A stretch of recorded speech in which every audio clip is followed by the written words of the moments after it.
fantastic thing that stood out when you just started 91 Mobiles. You mentioned that we are drawing our salaries from day one to ensure that there's this prudence around how we spend our funds, and our labor is never going to be free for 91 Mobiles. Yes. So within 2 crores, you were able to manage your salaries, and you got quickly profitable within your 2. Was drawing your salary one of the reasons you got profitable so early?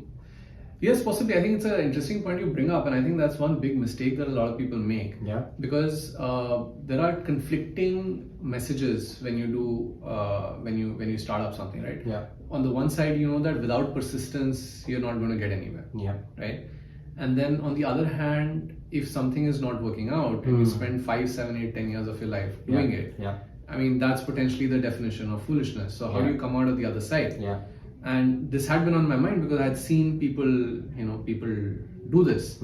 And so my solution to this was, and I feel that I think this should be a best practice for everybody, that you say that you put a number to what it is at a very minimum that as a salary you should be drawing from your business. Right. And your business should be able to afford that before it affords anything else. Okay. It's the same principle as put the oxygen mask on yourself before you put it on others. Right. And unless you can do that, then how do you even have the long-term staying power to be persistent in the business? And I told everybody involved that this is not just about the money, and it's about the practice that we are setting. So we actually invested that much, our 1 year or 1.5 years salary upfront. Right.